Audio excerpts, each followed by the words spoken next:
Je pourrais résumer la confiance en soi comme étant cette capacité de tout faire, même quand on a le trac. Ok ?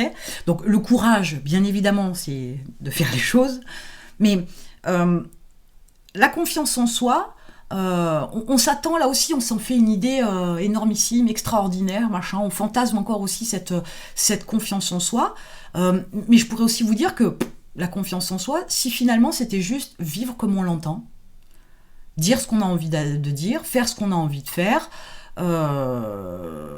et pas plus que ça. Parce que le manque de confiance en soi met des murs. S'il met des murs, ben vous ne sortez pas de votre zone de confort, vous ne sortez pas de chez vous en fait. Grosso modo, ça donne ça. Alors que finalement, vous pouvez sortir de chez vous, c'est pas le problème. Et vous pourriez même voyager, c'est encore pas le problème du tout.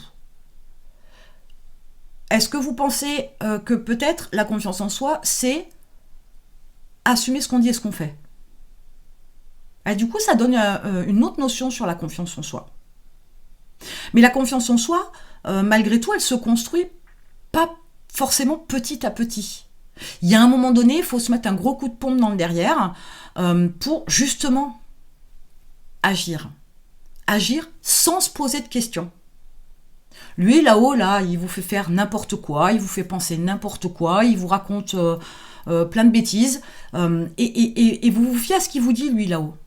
Et vous pourriez couper le fil de la communication, vous pourriez appuyer sur off, votre bouton en partie off, pour à un moment donné ne pas réfléchir et faire les choses. La confiance en soi, on pense qu'il faut énormément la travailler, etc. Mais finalement, ça tient qu'à ça tient qu'au fait qu'on prend en considération des éléments extérieurs pour se définir en étant confiant ou pas confiant. Alors que non.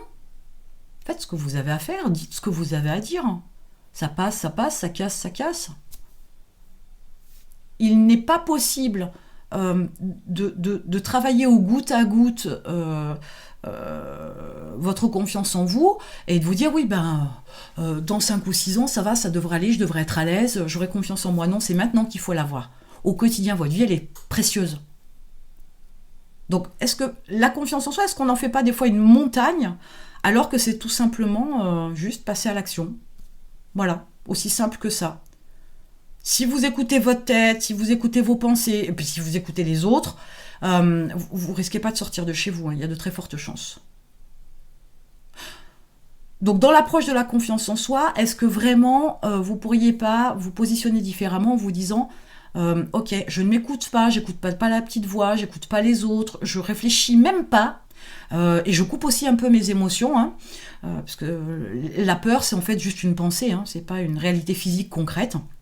Même si ça peut se traduire par des mains moites, une transpiration, etc. Mais hop, coupez tout ça et faites. Vous verrez que finalement, c'était pas si difficile, c'était pas si compliqué, et que le courage, finalement, vous n'en aviez pas besoin d'une quantité astronomique pour pouvoir faire la démarche. Alors, on y va. La confiance en soi, faites chaque jour un petit peu plus, allez un petit peu plus loin, coupez vos émotions, vos pensées, vos réflexions, les autres, etc. et allez-y. Vous verrez que la confiance en soi, finalement, vous l'aviez. Sauf que vous avez pris en considération des paramètres extérieurs, intérieurs pour les voix, hein, mais extérieurs avec la vision des autres, avec la prise en compte la prise en considération de certains éléments, etc. Mais finalement, tout se dépasse.